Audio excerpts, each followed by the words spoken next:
prazer revê-los. Abram suas Bíblias, por favor, na carta do apóstolo Paulo aos Efésios. Carta do apóstolo Paulo aos Efésios, no capítulo 6, do versículo 1 ao versículo 4. Efésios, capítulo 6, do versículo 1 ao versículo 4.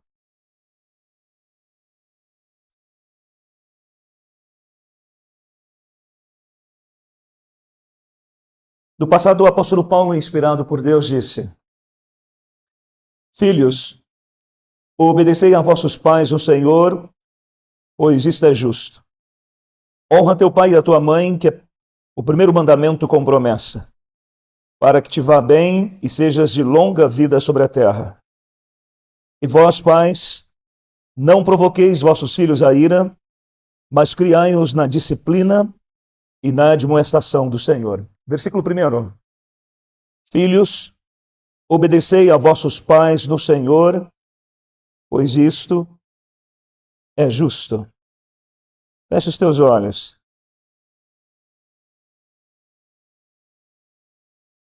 Poderoso Deus, em nome de Jesus, nós colocamos os nossos corações na tua presença.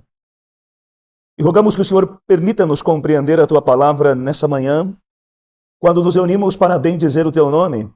E durante toda a trajetória da liturgia, somos convocados a compreender a beleza da tua palavra e principalmente o fato de que o Espírito Santo habita em todos nós, iluminando os nossos corações, transformando a nossa vida e permitindo que sejamos tocados pelo poder da tua palavra. O Senhor tem caminhado conosco todos os dias, fazendo com que o nosso coração seja completamente conduzido pela tua graça e pelo teu poder. Ajuda-nos nessa manhã a entender um pouco mais a tua palavra e fale aos nossos corações. Em nome de Jesus. Amém e amém. Mais uma vez nos reunimos essa manhã para celebrarmos o Senhor como aquele que transformou a nossa vida pelo poder do Evangelho. E todas as vezes que pensamos nessa transformação produzida pelo Evangelho, é necessário compreender que o cristianismo não é apenas uma religião de palavras. O cristianismo também envolve a mudança do nosso comportamento e o modo como nós nos relacionamos também no interior dos nossos lares. A plenitude do Espírito Santo é uma das possibilidades que nós podemos experimentar ao longo da nossa jornada, e essa plenitude pode ser vista no modo como nós cultivamos as nossas relações interpessoais, na relação de um esposo com a sua esposa, na relação de uma esposa com o seu próprio esposo e na relação dos pais com os filhos. Se nós estamos afirmando que o cristianismo não é apenas uma religião de palavras, nós estamos então reconhecendo que é necessário, ao longo da nossa trajetória de vida, revelar que nós recebemos um novo coração. E esse novo coração traz como implicação imediata mudança do nosso comportamento e o modo como conjugamos a nossa vida todos os dias. Posto que Deus nos fez para criar relações interpessoais, e essas relações devem ser conduzidas pela excelência e também pela consciência de que a graça de Deus está todos os dias sustentando o nosso coração e transformando a nossa própria maneira de ser. O Espírito Santo que habita em nós quer que nós tenhamos uma nova vida, e essa nova vida pode ser vista no modo como nós estamos trilhando os nossos relacionamentos como família. Se a nova série da nossa comunidade tem chamado a nossa atenção para o papel da família, e se é necessário proteger essa família todos os dias, me parece que uma das questões mais importantes nas nossas relações envolve o fato de nosso relacionamento com os nossos filhos. Mas hoje eu gostaria que todos nós pudéssemos pensar não apenas no comportamento dos pais ou na missão dos pais, mas pensar um pouco na missão de cada filho, posto que Deus permitiu que você pudesse ter uma mãe ou um pai, ou posto que Deus permitiu que você pudesse ter alguém que pudesse amar você, tratar você com dignidade e, de alguma forma, ser um instrumento de Deus para o teu crescimento espiritual. Quando pensamos um pouco sobre filhos e pais, nós temos a plena certeza de que vivemos tempos difíceis. O apóstolo Paulo, quando escreve a sua segunda carta a Timóteo, ele vai dizer que uma das marcas dos tempos difíceis era que os filhos seriam desobedientes aos pais. Se você tiver a curiosidade, quando você estiver fazendo a leitura da segunda carta, no capítulo 3, Paulo vai dizer isto: sabe, porém, isto, nos últimos dias virão tempos difíceis. E uma das características desse tempo, ou uma das características desses momentos maus, é que os filhos não iriam obedecer aos seus próprios pais. Há uma outra passagem também narrada por Lucas, quando Jesus Cristo conta a parábola de um pai que tinha 2 filhos. E esses filhos não obedeciam e nem honravam o seu próprio pai. E normalmente nós compreendemos essa parábola e damos uma tônica ao filho mais novo, o filho pródigo, que sai de casa, não se importando com nada que o pai havia ensinado ao longo de uma jornada. Mas a verdade é que os 2 filhos estavam perdidos. Um estava perdido fora da casa e o outro estava perdido mesmo vivendo dentro da casa do pai e construindo uma relação de comunhão ou supostamente de comunhão. Assim, nós precisamos compreender que a nossa vida como filhos, ela será abençoada se nós tivermos a capacidade de compreender os propósitos, aquilo que Deus definiu para a nossa própria jornada espiritual. O apóstolo Paulo está escrevendo o capítulo 6 dessa carta e está chamando a atenção daqueles irmãos no passado. Mas me parece que é muito importante compreendermos o momento que o apóstolo Paulo escreve a carta, o motivo pelo qual ele está, de alguma forma, ensinando aqueles irmãos a conjugarem uma vida no poder do Espírito Santo. Paulo estava preso. E de uma prisão, o apóstolo Paulo começou a alertar o coração daqueles irmãos, ou a alimentar o coração daqueles irmãos, pelo fato de que Deus tem uma nova sociedade, uma nova humanidade. Então, quem é a nova humanidade criada por Deus? A igreja. A igreja como uma comunidade de homens e mulheres que foram remidos, comprados e transformados. Posto que a antiga humanidade, a humanidade que caiu em nossos pais, não tem o desejo de amar a Deus, não tem a vontade de conjugar uma vida na plenitude do Espírito. Então Deus, pela liberdade do seu amor e do seu poder, ele forma uma nova humanidade, uma nova sociedade, resgatando homens e mulheres na linha do tempo. E nós fazemos parte dessa nova sociedade de Deus, experimentamos a transformação produzida pelo Espírito Santo, fomos visitados pela presença de um Espírito que nos permitiu compreender quem somos, quem Jesus Cristo é e o que ele fez na cruz do Calvário, dando-nos uma nova vida. Então o apóstolo Paulo está escrevendo a uma comunidade cristã que estava com dúvidas. E qual era a dúvida daquela comunidade? Por que Paulo, um homem de Deus, que fez a vontade de Deus, que conjugou a sua vida pelo poder do Espírito Santo, por que ele está preso? O apóstolo Paulo então vai dizer que está preso porque ousou dizer ao Império Romano que existe um único rei, o Senhor do universo, Jesus Cristo, que tem o domínio sobre todas as coisas e que ele estava anunciando sobre este Jesus. Por isso o apóstolo Paulo estava preso, porque ousou viver de maneira diferente do seu tempo, porque ousou dizer que Cristo é o Senhor absoluto de todas as coisas, porque ousou ter uma vida distinta de todas as demais vidas, tal como nós também sofremos. Quando muitas vezes, ao longo da nossa trajetória de vida, por vivermos o Evangelho, por tentarmos ter uma vida guiada pelo poder da graça do Senhor, não seremos compreendidos. Nossas famílias vão nos abandonar. Os nossos amigos, ou supostos amigos, vão desaparecer das nossas agendas. Nós não teremos mais ninguém, a não ser a própria Igreja do Senhor, uma reunião de homens e mulheres alcançados pelo poder de Jesus Cristo, e que agora se reúnem nessa manhã, e que podem conjugar uma vida de liberdade. O bom é que esse evangelho também pode alcançar as nossas famílias. E alcançando as nossas famílias, esse evangelho permite com que nossos relacionamentos sejam transformados pelo poder do Espírito Santo. No capítulo 5, o apóstolo Paulo está falando sobre o modo como os cristãos deveriam viver. Posto que vocês receberam uma nova vida em Cristo, é necessário que vocês conjuguem ações que demonstrem que vocês agora foram comprados pelo sangue do Cordeiro. A partir do versículo 18 do capítulo 5, o apóstolo Paulo abre uma temática que vai ser fundamental para compreendermos a finalização da carta. No versículo 18 do capítulo 5, o texto diz: "E não vos embriagueis com vinho, no qual há dissolução, mas enchei-vos do Espírito." O apóstolo Paulo estava chamando a atenção daqueles irmãos no passado para o fato de que agora eles podem ter uma plenitude. Eles podem ficar cheios do Espírito Santo. E essa plenitude do Espírito Santo vai atravessar a vida dessas pessoas. A temática central, até o fim dessa carta, é viver na plenitude do Espírito Santo. Ter uma vida guiada pela terceira pessoa da Trindade. Permitir que esse movimento do Espírito transforme a nossa vida todos os dias. Ele vai depois demonstrar quais são as marcas de uma pessoa cheia do Espírito Santo.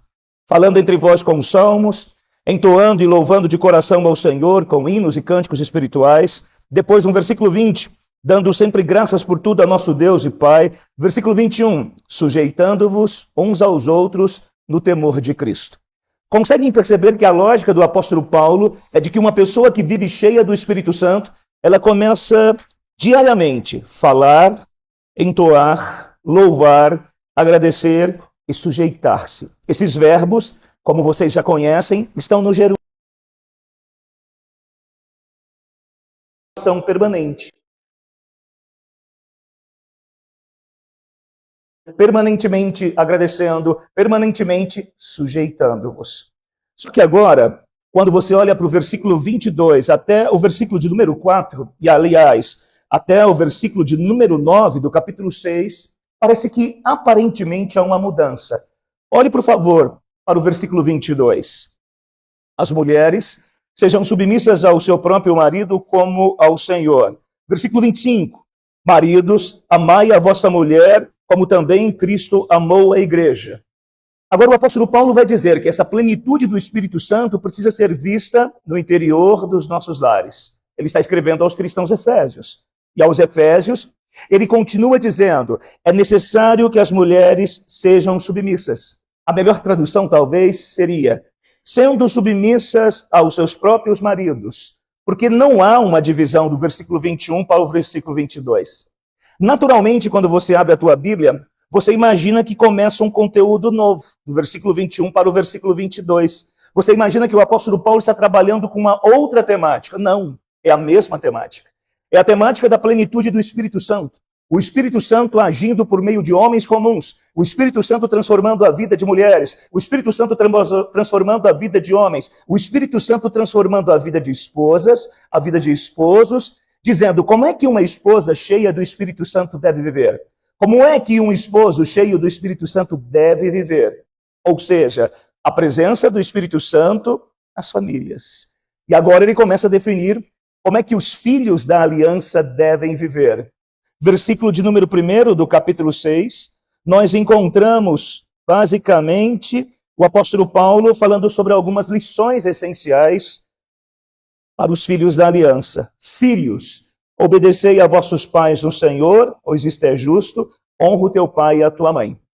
O apóstolo Paulo agora está direcionando o seu argumento para a vida dos filhos. Primeiro, ele argumenta como é que as esposas devem ser. Depois, como é que os maridos devem conjugar a sua vida. E agora, ele olha particularmente para a relação dos filhos para com os seus pais. Paulo está pressupondo de que nós, ou os filhos, são filhos da aliança. Desde o Antigo Testamento, Deus estabeleceu o fato de que uma família, que um homem e uma mulher, poderiam agora construir uma história de amor, e nesta relação de amor, esses filhos deveriam conjugar uma vida de sujeição a este Deus Todo-Poderoso que rege todas as coisas e que está constantemente transformando o nosso coração. A pergunta central nessa manhã é a seguinte: quais são as lições essenciais para os filhos? Como é que os filhos devem conjugar as suas histórias? Como é que os filhos devem caminhar no interior dos seus lares? E como é que você, filho, deve olhar para o teu pai e para a tua mãe, ou olhar para qualquer pessoa que tenha autoridade sobre a sua vida e se relacionar com essas pessoas? Essa palavra não é apenas para os adolescentes da igreja, não é apenas para as crianças da igreja. Essa palavra é para qualquer outra pessoa que, tendo um pai ou uma mãe, ou que tendo alguém responsável sobre si mesma, deve conjugar um comportamento diferente, deve ter uma vida distinta das demais vidas. Primeira lição especial: os filhos da aliança devem obedecer aos seus pais. O texto começa dizendo, filhos, ele direciona o seu argumento. Obedecei a vossos pais. A expressão obedecer é, sejam submissos. Submetam-se àqueles que foram colocados sobre a vida de vocês como autoridade. E agora ele começa a justificar o motivo pelo qual os filhos deveriam obedecer os seus pais. Filhos, obedecei a vossos pais no Senhor. Qual é o ponto de referência da minha obediência? Eu devo obedecer aos meus pais, considerando que Cristo é o ponto de referência da minha obediência. Não é uma obediência irrestrita, é uma obediência condicionada ao Senhor da nossa vida. A obediência que eu devo ter ao meu pai, ela deve estar submissa ao senhorio que eu tenho para com Jesus Cristo. Quem é maior, Cristo ou meu pai? Cristo. E esse Cristo vai ser o ponto de referência no modo como nós nos relacionamos e no modo como nós conjugamos a nossa obediência. E por quê? Porque em determinados momentos, você pode ser filho de um pai ou de uma mãe que possuem valores e crenças que são distintos dos valores e crenças do reino. E você não pode se submeter de maneira irrestrita a todas as coisas que o teu pai e a tua mãe estão estabelecendo como parâmetro da sua vida. É óbvio que nós temos um problema, porque muitas crianças, elas ainda estão sob o domínio desses pais e elas não conseguem ainda conjugar uma vida de maturidade para compreender aquilo que pode ou não pode ser feito. Então, por implicação imediata, elas vão obedecer à voz do seu pai e de sua mãe, porque eles se constituem como autoridade. Mas e quando chega a idade da razão? E quando todos nós temos a capacidade de fazer uma avaliação do que é certo e errado? Agora você já consegue perceber que muitas coisas que os nossos pais nos ensinaram, elas não eram boas, elas não eram precisas. E Cristo, sendo o Senhor do meu coração, vai ser o ponto de referência da minha obediência. Mas ele continua o argumento. Filhos, obedecei a vossos pais no Senhor, pois isto é justo. O que o apóstolo Paulo estava tentando dizer? A palavra justo aqui isto é natural. É natural que o teu pai tenha autoridade sobre a sua vida. É natural que o teu pai tenha a função de educá-lo. É natural que o teu pai tenha a função de conduzi-lo, porque afinal de contas, na naturalidade da vida, nos eventos definidos por Deus, Deus estabeleceu os pais como uma referência, para que esses pais possam educar os seus filhos, possam amá-los, conduzi-los, demonstrar amor e carinho. Então, o primeiro dever de um filho para com o seu pai ou a sua mãe é obedecê-lo, submetê-lo, é considerá-lo superior a si mesmo, é sujeitar a sua vida. Mas em alguns momentos da nossa vida nós não obedecemos. Eu estou dizendo isso porque eu fui um filho desobediente. Eu fui um filho que não obedeci muitas vezes o que meu pai e minha mãe diziam. Eu fui um filho que em determinados momentos imaginava que era dono do meu coração, que era dono do meu destino, que eu poderia definir a minha história conforme a minha própria forma de pensar. Filhos que estão aqui nessa manhã, obedeçam os seus pais. Obedeçam-os porque essa é a vontade de Deus. Obedeçam porque isto é justo. Obedeçam porque quando nós obedecemos os nossos pais, quando nós consideramos os nossos pais como a autoridade de Deus sobre a nossa vida, colhemos bênçãos. Pergunta: como tem sido a sua obediência para com a sua mãe? Como é que você tem tratado o seu pai? Como é que você tem tratado o seu avô? Como é que você tem tratado a sua avó? Como é que você tem tratado o teu irmão, que é mais velho do que você, e na ausência dos seus pais, o seu irmão e a sua irmã têm a função e a responsabilidade de conduzi-lo, de ensiná-lo? Ou você imagina que quando seu pai e a sua mãe saem de casa, ninguém mais manda em você? Lembra daquelas brigas com seu irmão? Você não manda em mim. Você não manda em mim. Você não manda em mim. Pelo contrário, manda. Você é mais jovem. Tua irmã mais velha do que você, ou teu irmão mais velho do que você, tem a responsabilidade de cuidar de você. Por incrível que pareça. Nossa, pastor, é porque você não conhece a louca da minha irmã, ou o louco do meu irmão. Precisaremos cuidar da loucura dessa irmã ou desse irmão, para que eles possam assumir a responsabilidade de serem pessoas maduras, transformadas pelo poder do Espírito Santo. Em segundo lugar, os filhos da aliança devem honrar aos seus pais. O texto continua dizendo: honra a teu pai e a tua mãe, que é primeiro mandamento com promessa. A pergunta central é: qual é a diferença entre obedecer e honrar? Porque em determinados momentos, filhos podem obedecer aos pais, mas não o honram. Honrar é tratar com dignidade. Honrar é tratar com estima. Honrar é tratar com amor. Honrar nos dá uma ideia de reconhecer a autoridade dessas pessoas e entender que elas são dignas de amor, dignas de respeito, dignas de cuidado, dignas de serem ouvidas. Então, o que nós estamos afirmando é que o Evangelho, ele provoca em nós a capacidade de tratar os outros com dignidade. Mas em determinados momentos, nós queremos ser os únicos dignos de serem ouvidos. Paulo estava escrevendo a uma comunidade lá da Ásia Menor. Ele está escrevendo no contexto e no cenário do Império Romano.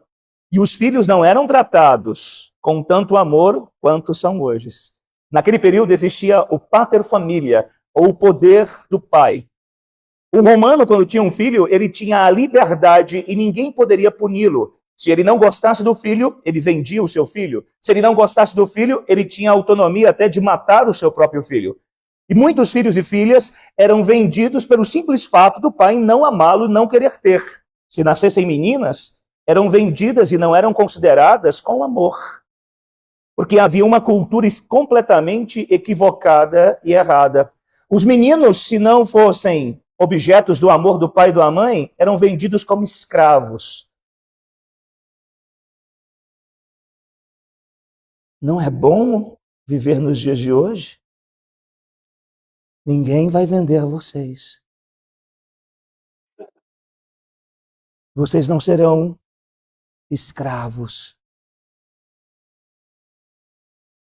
Tem uma roupa legal, uma meia calça legal, uma camiseta legal, um corte de cabelo muito bacana. Alguém pagou por isso. Durante o primeiro e até o quarto século, se o teu pai ou a tua mãe não gostassem de você, eles iam te vender. O cristianismo muda as estruturas. Aliás, Jesus Cristo muda todas as estruturas sociais, culturais, políticas. Então agradeça, porque vocês não serão vendidos, meninos e meninas. Vocês foram comprados pelo sangue do Cordeiro. Vocês foram alcançados pela graça do Senhor. E como é que você deve olhar para o teu pai e para a tua mãe? Tratando-os com dignidade. Pergunta: você hoje abraçou, beijou seu pai, sua mãe? Ou você só chorou pedindo as coisas? Quando a tua mãe pediu para que você pudesse ajudar, por exemplo, nas vasilhas, encher a garrafa, o que você fez? Tudo eu, tudo eu, tudo eu. Não é assim? Ele não fez, eu que faço tudo. Eu sei o que é isso. Eu tenho uma filha de 20 anos e um filho de 16 anos. O meu filho de 16 anos, Otávio Santos de Arruda, só tem a função de encher as garrafas. E o que acontece no final da tarde? Quando chegam as visitas, garrafas secas. É só para encher 2 garrafas. Ele não consegue, ele não quer fazer minimamente aquilo que deveria ser feito. Você enche as garrafas? Que bom. Continue assim. Mas espero que continue até quando você tiver 16 anos. Quantos anos você tem? 5. Daqui 11 anos, o pastor perguntará mais uma vez para você: você está enchendo as garrafas? Eu espero que sim. Honre os seus pais.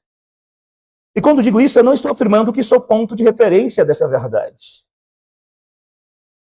Eu tenho a minha mãe, o meu pai eu não tive a possibilidade de conhecê-lo.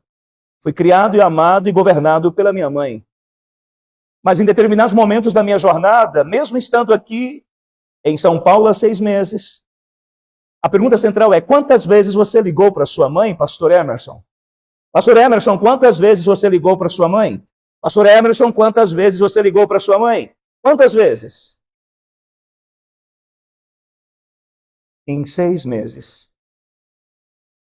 A dignidade não é apenas essa relação de sujeição irrestrita, mas ela pode ser vista em pequenas coisas. Quando você abraça sua mãe e a beija, quando você a diz que a ama, quando você lembra dela em momentos em que ninguém lembra. Quer surpreender a sua mãe um dia? Dê alguma coisa para ela que não seja no Dia das Mães. Quando ela menos esperar, faça algo para que ela possa ficar. O que você quer? Nada. Eu só amo você, mãe. O teu pai que tem esse jeitão mais rústico, esse homem feito a facão, essa natureza mais bruta, que é típica do ser macho, ele também gosta de carinho, de cheiro, de abraço. De vez em quando chega no teu pai e só dá um abraço, um cheiro e um beijo nele, sem segundas intenções. O que eu vou ganhar com esse beijo? Só o sorriso do teu pai, ou da tua mãe, ou da pessoa que cuida de você. O que vou ganhar? Só o olhar doce e comovido do teu pai já vale por tantas coisas. Você não beija e abraça seu pai porque você quer ganhar um sapato novo. Você não beija e abraça seu pai porque você quer ganhar um batonzinho novo. Você não beija e abraça seu pai porque, afinal de contas, você quer uma nova ou um All-Star cor-de-rosa botinha. Não. Você beija e o abraça porque você o ama. E é necessário isso. É necessário para os pais sentirem que os seus filhos se submetem aos seus conselhos e em determinados momentos eles são tratados com dignidade. Essa é a segunda verdade. Em terceiro lugar, os filhos da aliança experimentam as bênçãos do pacto. Pastor Emerson, e se eu obedecer os meus pais? E se eu honrar os meus pais? O que eu vou ganhar? Primeiro, você não deveria ganhar absolutamente nada, porque você está cumprindo aquilo que Deus estabeleceu. Você já ganha por cumprir aquilo que Deus estabeleceu como parâmetro. Mas se você olhar, o apóstolo Paulo faz uma citação do Antigo Testamento. Ele faz uma citação da Antiga Aliança e de um dos mandamentos. Honra teu pai e a tua mãe, que é o primeiro mandamento com promessa, para que te vá bem e sejas de longa vida sobre a terra. O apóstolo Paulo estava dizendo aos cristãos efésios, particularmente aos filhos, se eles estivessem obedecendo ao Senhor e honrando os seus pais, ou se eles obedecessem aos seus pais e honrassem os seus pais, que eles teriam também benefícios ao longo da sua jornada. Os benefícios para que te vá bem e que tenha vida longa, prosperidade e longevidade. Mas é muito importante compreender que isso envolve o Antigo Testamento. Quais eram as formas de uma pessoa saber que Deus estava caminhando com ela e abençoando-a? Lembra que no Antigo Testamento todas as coisas visíveis eram sombras de coisas maiores, que todas as coisas pequenas apontavam para coisas grandiosas. A terra prometida era apenas uma sombra ou uma tipologia da nova Canaã. A Canaã, que tinha uma natureza política, onde vocês vão viver em uma terra que mana leite e mel, era uma tipologia da Canaã celestial dos céus. Então, as bênçãos materiais do Antigo Testamento, elas apontavam para coisas maiores do que elas mesmas representavam. Quando um filho obedecia ao seu pai e caminhava de acordo com aquilo que a lei estabelecia, ele colhia as bênçãos materiais dessa obediência e dessa honra. Ele teria prosperidade, ele teria longa vida, vida confortável, como sinais de que Deus estava abençoando a sua jornada. Só que agora, na dispensação que vivemos, quanto mais um filho obedece o teu pai e honra o teu pai, mais ele experimenta as bênçãos espirituais, mais ele experimenta o consolo, o conforto, o cuidado, e Deus também abençoa a vida dele com coisas materiais. Você quer viver mais ou viver menos? Mais ou menos. Olha o texto. E sejas de longa vida sobre a terra. Você quer viver mais ou viver menos? Quando você ama o teu pai, quando você ouve os conselhos do seu pai, você começa a ter qualidade de vida. Quando você não ouve, as coisas começam a não dar muito bem. Tua mãe dizia, filha, acho que esse candidato que você escolheu não é tão bom. Filha, acho que não é tão bom. Eu amo ele, eu amo ele, eu amo ele. Filho, acho que essa moça não é tão boa para cá. Eu amo ela, eu amo ela, eu amo ela, eu amo ela.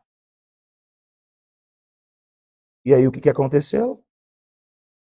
Você não ouviu os conselhos. Você meteu as caras onde não deveria ter metido. As coisas não foram boas, as suas decisões. Às vezes é importante, ou sempre é importante, ouvir o conselho dos mais velhos.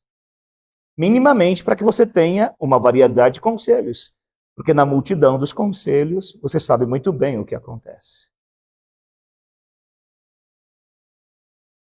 Vocês querem bênçãos, filhos? Eu quero. Então, obedeçam aos seus pais. Honrem os seus pais. Imagine se Deus fosse mesquinho como nós somos. Se eu honro meu pai e obedeço meu pai, Deus me abençoa. E se eu não honro meu pai e não obedeço meu pai? Pela implicação lógica, a mão de Deus se fecha. E eu não quero mão de Deus fechada sobre a minha vida. Eu quero a mão aberta, bênçãos espirituais, bênçãos materiais. Eu quero a bênção do Espírito Santo habitando em mim, eu quero a bênção dos dons espirituais, eu quero a bênção de fazer a vontade do Pai, eu quero a bênção de adorá-lo. E também quero um tênis, um chocolate, uma camiseta legal, uma pulseirinha, um batonzinho. Quero crescer, quero fazer faculdade. Quero encontrar um bom namorado, uma boa namorada. Vocês ainda não. Vocês ainda estão muito longe disso. A bênção para vocês é a bênção da matemática, a bênção do português, a bênção da redação, do alfabeto e das vogais. Irmãos e irmãs, nessa manhã nós tivemos a possibilidade de aprender 3 verdades fundamentais. Os filhos da aliança devem obedecer aos seus pais. Os filhos da aliança devem honrar aos seus pais. E os filhos da aliança experimentam as bênçãos do pacto. O cristianismo não é apenas uma religião de palavras e conceitos. Ele também envolve o nosso comportamento moral. O comportamento que se dá no interior das nossas casas. Filhos, filhas, honrem, amem a seus pais. Sabem por quê? Porque o maior modelo de honra e obediência foi vista ou foram vistas em quem? Em Jesus. O Filho de Deus viveu para obedecer o Pai. O Filho viveu para honrar o Pai. E ele honrou de tal modo que se entregou para cumprir a vontade eterna do Pai. Em nenhum momento ele desobedeceu o Pai. Em nenhum momento ele desonrou o Pai. Então Jesus é o modelo do Filho perfeito. E nele nós temos a inspiração, a jornada. E aí no nome dele que nós oramos e expomos a palavra. Amém e amém.